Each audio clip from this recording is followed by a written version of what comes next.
There are many videos on YouTube with chess games, but if you look through the comment sections, you'll find a lot of people asking to see more games that are of a lower standard. Most chess players, maybe in particular those who go to YouTube for chess education, might well find Grandmaster games to be a bit too rich, the concepts a bit too theoretical. Now, being an expert at low-standard chess games that are full of ambitious blunders and insane ideas, I figured I should share my wisdom, like this game, played on the ICC, the Internet Chess Club, in January 2013. I was in white and in no mood for a long theoretical opening, so my first move was g4. White aims to control the center, but not by occupying it. The square g2 is vacated for the bishop on f1, and a future time, if black plays the normal-looking knight from g8 to f6 in order to control those light central squares, then g4 to g5 will just push it straight away. The g-pawn can be strategically exchanged or used as a battering ram probing for weaknesses in the black kingside pawn structure, but we'll see more of that later. Pawn to d5, this is clear logical chess. Black puts a pawn in the center and threatens the rude g-pawn with the bishop on g8. Sorry, c8. Bishop g2, white ignores the threat completely, taunting black to take the pawn. In practice, black rarely resists the temptation to just snatch that, and I'm sure it's a fine move. White offers another pawn to open up the long light squared diagonal. Now the point behind the original pawn sacrifice is clearer. With the black bishop on g4, b7 is unprotected. If the pawn on d5 takes the pawn on c4, white can play bishop takes pawn on b7, followed by bishop takes rook on a8.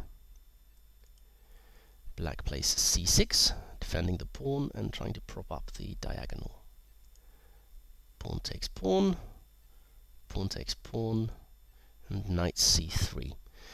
This adds to the pressure on the central light squares, and black has two natural moves in this position. He can protect the pawn, which is now attacked twice by the knight and the bishop.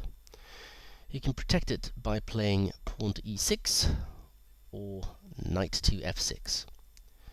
Pawn to e6 has the advantage of opening this diagonal for his bishop, but it also has the disadvantage of losing the game.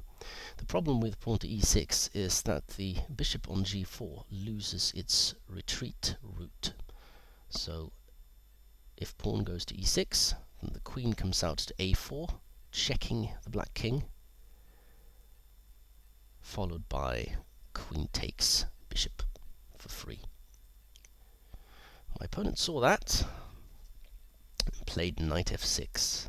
Now the queen comes out anyway, violating another opening principle of never taking your queen out too early. But instead of checking, it goes to b3. Here it does two things. It adds pressure to the central d-pawn, which is now attacked 3 times and defended only twice, as well as hitting the still undefended pawn on b7. Since black can't defend against both threats, he has to decide which pawn to give back. White restores material equality. Black gives back the b-pawn or the d-pawn. This is just not a nice move. I don't like it for 2 reasons. Black is undeveloping a piece, and he's allowing white to effectively have traded the g-pawn, which is a wing pawn, for the d-pawn, which is a central pawn. So on principle, this is not a good idea. Knight takes d5. Now the immediate threat is knight takes f6 check, and then bishop takes b7, where again the rook is in a bit of trouble. So knight c6 is pretty much forced. Now knight takes f6 check anyway to mess up black's pawn structure.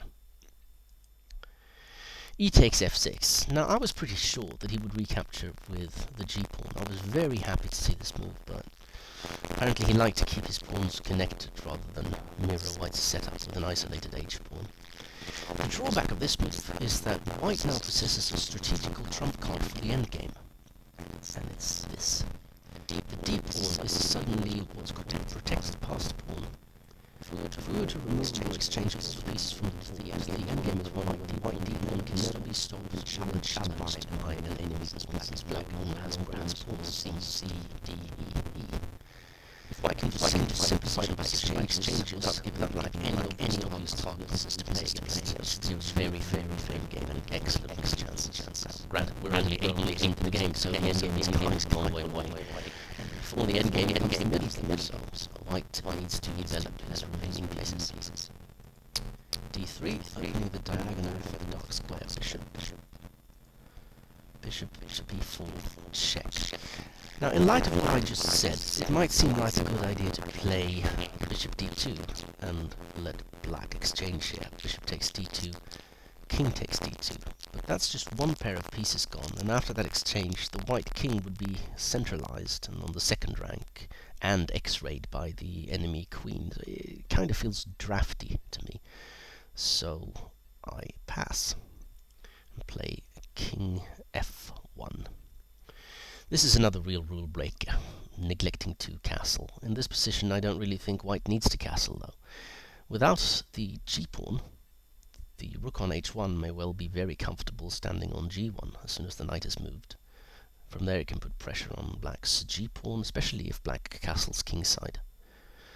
Also, incidentally, from f1, the king is protecting the bishop on g2.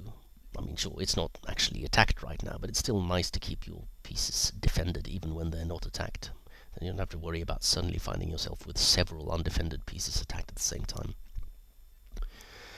The move also activates a threat for white, the threat of winning a piece for free, and that is this bishop on b4.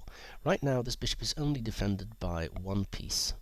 That's knight on c6. The problem is that the knight on c6 can be taken with check. If white were to move now, then bishop takes c6 check, b takes c6, and queen takes bishop. So black has to defend against that. a5. I don't like this move on principle. I know I said white threatens to win the bishop for free, but defending it like this just doesn't make any sense to me. With the a-pawn advancing, the b-pawn is left behind and is made strategically weaker. It'll now have to advance 3 squares in order to ever be protected by a brethren pawn. Also, the bishop on b4 isn't really doing anything worthwhile anyway, and even if it did, white can always push it away with just a2 to a3. Bishop moves out to e3, activating it, also preventing knight d4 and eyeing one of those squares that were just made weaker by black's pawn advanced. And black castles. Now, it's hard to criticize castling, but on the whole I'm not really sure it's all that good. The reason is very sort of far-fetched in a way, and very fluffy, if you will.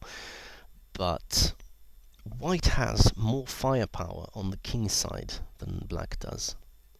Even if we just think about the board as divided in two, with the first 4 files, A, B, C, D, being the queen side of the board, and E, F, G, H being the king side, then white has 1, 2, 3, 4 pieces on the king side. Black has 1.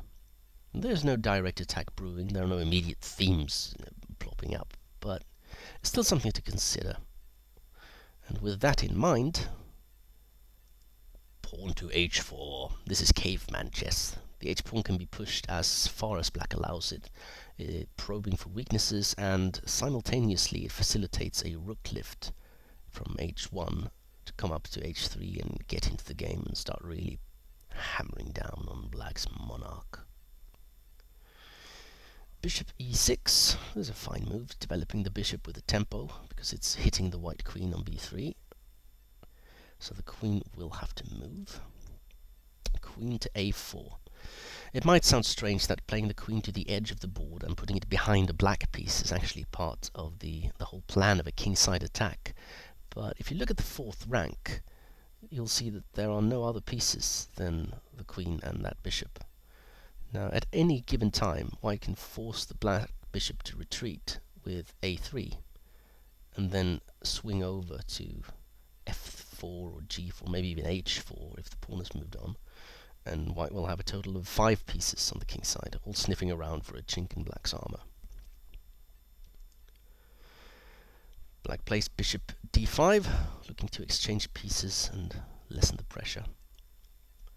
Knight to f3, developing another piece and delaying any exchange of the light squared bishops. Now, depending on where and how black compromises himself with the pawns on the king's side, the light squared bishop might well be very useful in the attack.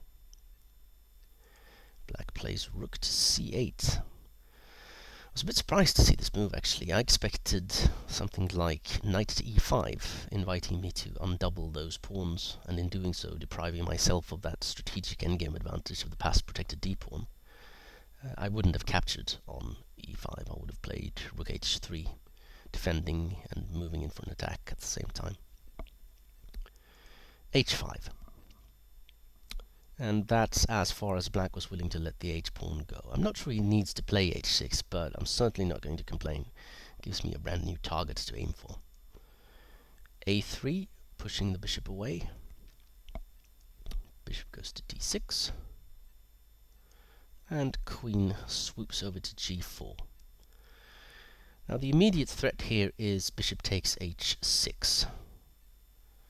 This is a bit of a dream position for attacking. Even though all the pieces are not ideally placed, white still has 5 pieces on the right side of the board, and at the moment black has only 1. Knight e5, hitting the queen, and the knight on f3.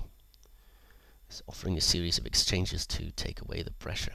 Now remember, the endgame trump card is still very much on the table, so exchanges are just fine for white.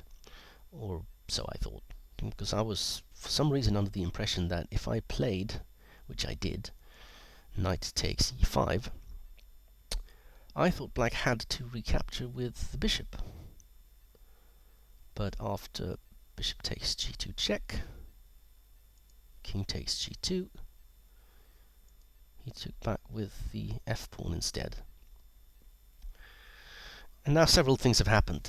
Black has managed to exchange 4 pieces, which pretty much let the air out of white's attack. He's also managed to undouble his f-pawns, which puts a real dent in white's easy-to-play endgame, as the d-pawn isn't free to stream down the d-file anymore.